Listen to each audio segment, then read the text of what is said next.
भगवती सूत्र में कहा गया है,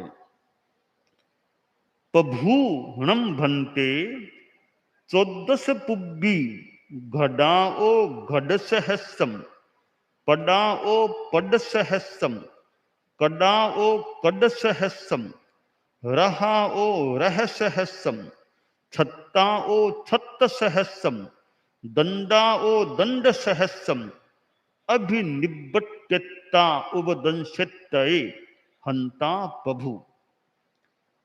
प्रश्न किया गया कि चतुर्दश पूर्वी एक घड़े से हजार घड़े, एक वस्त्र से हजार वस्त्र, एक चटाई से हजार चटाइयां, एक रथ से हजार रथ, एक छत्र से हजार छत्र और एक दंड से हजार दंड उत्पन्न कर दिखाने में समर्थ हैं। हाँ, समर्थ है। चतुर्दश पूर्व एक विशिष्ट ज्ञान राशि होती है। वे 14 पूर्व होते हैं। उनको जो धारण करने वाला, उनका ज्ञाता श्रुत ज्ञान की दृष्टि से बहुत बड़ा ज्ञानी साधु हो जाता है, ज्ञानी व्यक्ति हो जाता है। इतना यानी बहुत अच्छा ज्ञान चतुर्दश पूर्वी के पास प्रतीत हो रहा है। प्रश्न यह पूछा गया कि जो चतुर्दश पूर्वी होता है वह एक घड़े से हजार घड़े बनाकर दिखा सकता है क्या? एक घड़ा पड़ा है, उस एक घड़े से हजार घड़े बनाकर दिखा सकता है क्या? इसी प्रकार एक कपड़ा है, एक कपड़ा एक कपड़े से हजार कपड़े बनाकर दिखा सकता है क्या? एक चटाई है, एक चटाई से हजार चटाइयां बनाकर दिखा सकता है क्या? एक रथ है, एक रथ से हजार रथ बनाकर दिखा सकता है क्या? एक छत्र है, एक छत्र से हजार छत्र बनाकर दिखा सकता है क्या? एक दंड है, एक दंड से हजार दंड बनाकर दिखाने में समर्थ है क्या? हाँ, समर्थ है। चतुर्दश पूर्वी में यह मानो विद्या है, कौशल है कि वह समर्थ है कि एक घड़ा है, एक घड़े से हजार घड़े बनाकर दिखा दे, एक कपड़े से हजार कपड़े बनाकर दिखा, आदि आदि ये बातें दी गई हैं।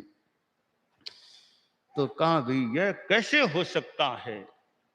से केनठेनम प्रभु चौदस पुब्बी जाब उपदंशित गोयमा चौदस पुब्बिसनम अनंताइम दब्बाइम उपकारिया भेएणम भिज्जमानाइम लद्धाइम पत्ताइम अभिसमन्ना गयाइम भवंती से तेनठेनम गोयमा एवं बुच्चै प्रभुणं चौदस पुब्बी। का किस प्रकार, क्या राज है, कैसे दिखा सकता है? तो कहा गया कि गौतम, चतुर्दश पूर्वी होता है वो उत्कारी का भेद से विद्यमान अनंत द्रव्य उसको लब्ध प्राप्त अभिसमन्वागत होते हैं। तो वह इस उत्कारी का भेद की जो प्रक्रिया है, जो भी, उससे वह ऐसा दिखा सकता है। एक ऐसा यह प्रसंग है, सूत्र है कि ये भगवती सूत्र है। तो कितने प्रकार की बातें हमें इसमें प्राप्त होती हैं। कई बार आप लोगों ने ये जादूगर की चीजें, जादूगर के करिश्मे देखे होंगे कि वो ऐसा हाथ में एक रुमाल सा लिया, बहुत सारे रुमाल ऐसे दिखा देता है, एक तीर से बहुत से चीजें दिखा देता है, ऐसे हाथ से गिराता है। तो ये आजकल कई बार ये जादूगर या ऐसे लोग जो बहुत बड़ी जनता में भी ऐसे दिखाते हैं, तो उनकी भी अपनी कोई विद्या कह दें, हाथ की सफाई, जो भी है एक तरीका होगा। तो भगवती सूत्र में जो ये बात आई है वो मानो उससे कुछ मिलती जुल वो या वही या उससे मिलती जुलती बात है। अब ये जो जादूगर की ओर की विद्याएं हैं, आखिर उनके भी तो कुछ मूल सूत्र हैं, स्रोत हैं। तो अगर बात में भिन्नता न हो तो भगवती सूत्र में यह सूत्र है, यह मानो कि जादूगरी का एक स्रोत है। जादूगरी कैसे की जाए उसका एक स्रोत यह भगवती सूत्र का प्रसंग है कि वो चतुर्दश पूर्वी होता है, वो एक वस्त्र से 1000 वस्त्र बना करके दिखा सकता है, इतना सामर्थ्य है। एक घड़ा है, प्रयोग जो भी 1000 घड़े बना करके दिखा दे। तो यह एक जादूगरी विद्या कह दें, कुछ भी कह दें, भले आम आदमी को लगे बड़ा चमत्कार है, चमत्कार है, ऐसा दिखा दिया, चमत्कार भी लग सकता है, परंतु एक दृष्टि से देखें तो चमत्कार है वो अज्ञानी के लिए चमत्कार है, ज्ञानी के लिए एक नियम है। जिसके पास जानकारियां नहीं है, यानी अज्ञानी जानकारियां नहीं है, वो सोचे हो चमत्कार चमत्कार दिखा दिया, तो अज्ञानी के लिए चमत्कार है। जो गहरा ज्ञानी है वो जान सकेगा संभवतः ये तो नियम है, इस तरीके से करो ऐसा हो जाएगा। तो ज्ञानी के लिए नियम है और अज्ञानी के लिए मानो चमत्कार है। तो यह एक स्थिति प्रतीत हो रही है कि जो पदार्थ हैं वो कैसे पदार्थों से एक साथ अनेक पदार्थ बनाए जा सके, और हमारी सृष्टि के कुछ ऐसे सूक्ष्म नियम भी अनुमानित हो रहे हैं। जैसे हमारे यहाँ एक सिद्धांत है, एक आकाश प्रदेश, यानी न्यूनतम आकाश का हिस्सा एक प्रदेश है, उस एक प्रदेश में अनंत प्रदेशी पुद्गल स्कंद उसमें समाविष्ट हो सकता है। एक प्रदेश में, अब एक यह पाटा है, पाटे पर मान लो एक बैठ जाए, 2 बैठ जाए, 3 बैठ जाए, 4 बैठ जाए, 5 बैठ जाए, 6 बैठ जाए, 10 बैठ जाए, यहां तक तो मान लें जैसे तैसे 10 आदमी बैठ गए। एक पट्टा तो बहुत बड़ी, एक पट्टे पर कहे कि करोड़ आदमी बैठ जाएंगे, ये कैसी बात लगती है। तो जैसे यह बात आश्चर्यकारी भी, एक पट्टे पर करोड़ आदमी तो कैसे बैठेंगे, परंतु एक आकाश प्रदेश में अनंत प्रदेशों वाला स्कंद भी समाविष्ट हो सकता है। यह कैसे हो सकता है कि परिणति वैचित्र्यात्, यह कोई परिणति की विचित्रता है कि ऐसा हो जाता है। अब बात तो यह भी आती है, अब किस रूप में है वो कहना कठिन है, कि अफूसमान गति, अस्पृशद गति, कि जैसे एक साधु यहां बैठा है, अब उसकी आत्मा को मोक्ष में जाना है, तो वो आत्मा मोक्ष में गई, अस्पृशद गति से एक समय में चली गई। अब वो कैसे जाती है, कैसे क्या होता है, परम पूज्य आचार्य तुलसी के समय भी बात चली कि बस मानो यहां है वहां बीच में कुछ नहीं है, वो आत्मा यहां है, मोक्ष में पहुंच गई, बीच में कैसे कहां गई वो कुछ नहीं। ऐसी सी कोई बात यूं लगती है कि ये सृष्टि के कोई ऐसे नियम हैं, तो सामान्य बुद्धि से तो समझ में आने थोड़े कठिन हो सकते हैं, पर दुनिया के अनेक नियम अपने ढंग के व्यवस्थाएं हो सकती हैं सृष्टि की। तो यह जो भगवती सूत्र में आया है कि वह चतुर्दश पूर्वी है, एक कपड़े से 1000 कपड़े बनाकर दिखा सकता है, एक घड़े से 1000 घड़े, ऐसी चीजें जो बताई है, तो यह चतुर्दश पूर्वी तो बहुत बड़ा ज्ञान है। पर आजकल तो जादूगर जैसे लोग भी चतुर्दश पूर्वी बनने के बिना भी कुछ अंशों में तो वे अपनी विद्या से, एक तरीके से, एक प्रक्रिया से, एक कपड़े से बहुत कपड़े बने हुए दिखाने में समर्थ हो सकते हैं। तो यह एक ऐसा सूत्र है जो मानो जादूगरी का एक सूत्र है, जादूगरी का उत्स है कि किस प्रकार उत्कारी का भेद की प्रक्रिया से वो जादूगरी सी हो जाती है और एक कपड़े से, एक रथ से, एक घड़े से, आदि एक दंड से हजार हजार वे चीजें बना करके दिखाई जा सकती हैं। तो यह एक प्रसंग है, हालांकि इसमें भी ज्ञान विद्या की तो अपेक्षा हो सकती है, भी ज्ञान हो, विद्या हो, वो जानकारी हो, तरीका पकड़ में आ गया हो तो आदमी ऐसा कर सकता है। वो तरीका पकड़ में न आए तब तो वो करना मुश्किल हो जाता है। तो ये विभिन्न प्रकार की विद्याएं दुनिया में हैं। अब कौन किस विद्या में निष्णात हो जाए, जिस विद्या में जो निष्णात हो जाए वो उस विद्या का प्रयोग करके कुछ मानो विशिष्ट चीज भी दिखाने में समर्थ हो सकता है। यहां भगवती सूत्र में चतुर्दश पूर्वी बताया गया, चतुर्दश पूर्वी ऐसा कर सकता है, करने में समर्थ होता है। तो चतुर्दश पूर्व है बहुत विशिष्ट एक ज्ञान राशि है। और कोई कोई साधु ऐसे होते हैं तो विशिष्ट ज्ञान राशि को ग्रहण कर सकते हैं, पर उसमें भी कितनी वो एकाग्रता, योग्यता, स्थिरता चाहिए। अब जैसे भद्रबाहु स्वामी थे, श्रुत केवली, कितना ज्ञान उनके पास था। ऐसे 6 श्रुत केवली बताए गए हैं। अंतिम केवल ज्ञानी तो इस काल में यहां वर्तक क्षेत्र में जम्बू स्वामी, केवली चरमो जम्बू स्वामी, अथ प्रभव प्रभु संयम, प्रभव प्रभु संयम भव, यशो भद्र संभूत विजय, ये भद्र बाहु स्थूल भद्र, ये 6 श्रुत केवली बताए गए हैं। तो भद्रबाहु स्वामी भी एक श्रुत केवली महापुरुष थे, बड़े ज्ञानी थे। उनकी महाप्राण ध्यान साधना की बात भी कैसे नेपाल में साधना की, तो अनेक जो भी बातें हो सकती हैं। तो बाद में ज्ञान दान की बात आई कि ज्ञान देना है, तो ज्ञान देने का भी प्रयास किया, पर ज्ञान देने वाला भी चाहिए तो ज्ञान लेने वाला भी चाहिए, दोनों में योग्यता चाहिए। देने वाले में भी योग्यता होनी चाहिए तो लेने वाले में भी योग्यता होनी चाहिए। ज्ञान देने वाला देने को तैयार है, तो लेने वाले में योग्यता है या नहीं।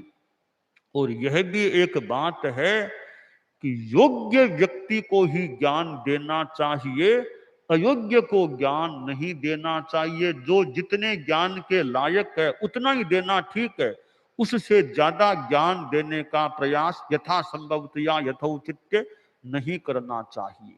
तो भद्रबाहु स्वामी इतने ज्ञानी थे, उनके पास साधु लोग पढ़ने को उद्यत हुए, पर कितने ही तो इतनी ज्ञान राशि को वो मानो ग्रहण करने में असमर्थ से हो गए होंगे। स्थूली भद्र थे कि मैं ज्ञान लूंगा, प्रयास किया, काफी ज्ञान ले लिया, पर योग्यता में बुद्धि या ग्रहण शक्ति चाहिए, तो मानो कुछ संयम भी चाहिए। विद्यार्थी में संयम भी है या नहीं, आसाधना ने हो स्थूली भद्र की, लगता है थोड़ा सा संयम में कमजोर रह गए, कमजोरी कर दी। वो जैसे चमत्कार की बात है ना, ये चमत्कार दिखाना, मैंने जो कहा भगवती सूत्र में भी मानो चमत्कार किसी एक दृष्टि से बात है, तो वो स्थूली भद्र भी मानो लगता है थोड़ा चमत्कार दिखाने के मूड में आ गए। क्योंकि ज्ञान में तो विभिन्न प्रकार की विद्याएं प्राप्त हो सकती है, रूप परिवर्तन की विद्या, अब यह भी एक विद्या है, कैसे आदमी रूप परिवर्तन कर सकता है। तो ये है तो आदमी अपने विद्या बल से शेर का रूप बना ले और कोई रूप अपना रूप बदल ले, तो यह रूप परावर्तनी विद्या जो होती है, इस रूप परावर्तनी विद्या का दुरुपयोग भी किया जा सकता है। कैसे वो रूप बना ले। रामायण में जो प्रसंग आता है, सुग्रीव जी के सामने समस्या पैदा हो गई। एक दूसरा आदमी सुग्रीव का रूप बना लिया, का उसके महल में, यानी वो रूप परिवर्तन करके आदमी क्या क्या कर ले। तो रूप परिवर्तन आदि ये विद्याएं हैं, इनका उपयोग आदमी किस लक्ष्य से करता है। विद्या विद्या है, अब विद्या का उपयोग किस भावना से, किस लक्ष्य से करता है। अब आज परमाणु शस्त्र आदि आदि चीजें हैं, अब इनका दुरुपयोग कोई कर ले तो एक नुकसान की बड़ी बात हो सकती है। अब कई बार ये घटना, बम ब्लास्ट जैसी स्थितियां बनती है। अब वो विद्या तो मान लो है, शिक्षण है, प्रशिक्षण है ऐसे करना, अब उसका अगर किसी की हिंसा आदि में यो दुरुपयोग करे तो ये विद्याएं जो हैं, विद्या का दुरुपयोग आदमी न करे। प्राचीन काल में भी कितना विद्या का विकास था। लगता तो यूं है कि आज तो विद्याएं बहुत कम हो गई है, बहुत ह्रास हो गया है। अब यह जो भगवती सूत्र में बात है, इसका मतलब कितने हजार वर्ष पहले कितने भी ये विद्या थी कि एक चीज से कैसे हजार चीज बना ली जाए, ऐसी कितनी विद्याएं। अब रामायण में जो रावण की बात आती है, तो रावण के पास भी कितनी विद्याएं रही होंगी, कितना विद्या संपन्न आदमी, विद्वान आदमी रावण रहा होगा। रावण ने साधना भी की, विद्या साधने के लिए साधना भी की थी। तो ये बहुत सी विद्याएं हैं, प्राचीन काल में बहुत ज्यादा विद्याएं रही हैं ऐसा लगता है। और आज भी अपने ढंग की विद्याएं हैं, आज भी विद्याएं कुछ अंशों में तो हैं ही। अब चिकित्सा जगत में देखें, वो भी विद्या ही तो है। किस प्रकार ऑपरेशन कर दिया जाता है, कितनी विकसित विधियों से। आज से 300-200 वर्ष पहले ये विद्या थी या नहीं। घुटने का ऑपरेशन है, आज कितना बहुत जल्दी आसानी से काम हो जाए। 250-300 साल पहले कौन थे आप देखिए, आपके परिवारों में 150 वर्ष पहले किसने घुटने का ऑपरेशन कराया होगा। आज विद्या का विकास हुआ है, ऑपरेशन, नी रिप्लेसमेंट आदि आदि, कितने हार्ट की क्या, घुटने की क्या, कितनी कितनी विद्याएं चिकित्सा जगत में विकसित हो गई हैं कि आदमी का स्वास्थ्य कैसे ठीक रह सके। तो कितना विद्या का विकास हुआ है। तो विद्या का विकास भी हुआ है, कभी कभी मतलब बीमारी का भी विकास हुआ हो सकता है। तो इधर चिकित्सा जगत का विकास, तो बीमारियां भी अपने ढंग की होती है। और इतना चिकित्सा का विकास होने पर भी अब कभी कभी फिर आखिर डॉक्टर का जवाब तो बस ले जाओ सेवा करो। तो आखिर डॉक्टर भी एक तरह से मान लो अब कोई उपाय नहीं है, आखिर आदमी का वो अंतिम जो लाभ हो स्वास्थ्य का वो नहीं भी हो सकता। तो ये विद्याओं के विकास हैं।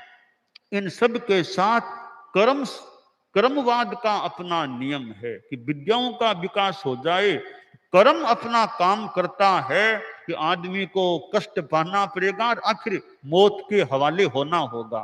तो वहां दूसरी विद्याएं काम नहीं आती, आखिर प्राणी मृत्यु को प्राप्त हो जाता है।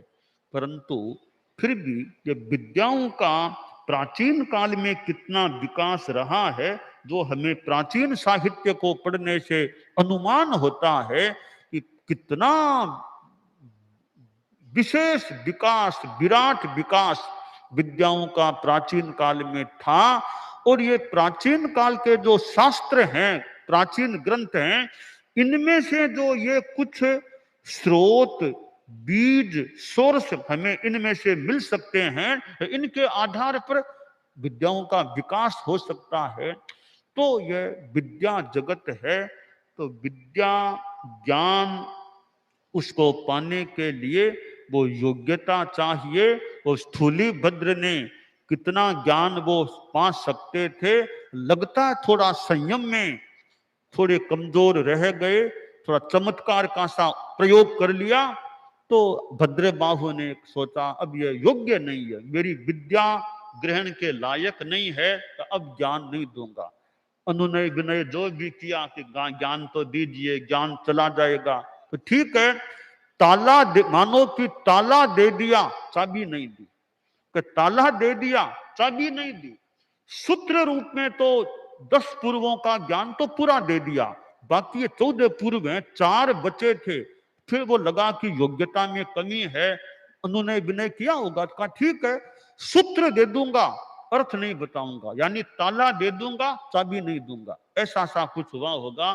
तो स्थूली भद्र को अंतिम 4 पूर्वों का सूत्र रूप में तो ज्ञान दिया गया, अर्थ का ज्ञान नहीं दिया गया, इसलिए वो पूर्ण उस रूप में, अर्थ के रूप में 14 पूर्वधर नहीं बन सके। तो 14 पूर्वी होता है वो यह प्रयोग करने में समर्थ होता है, एक कपड़े से 1000 कपड़े आदि आदि के। हम विद्या का दुरुपयोग करने से बचें, अपनी विद्या का सदुपयोग करें, यह काम्य है।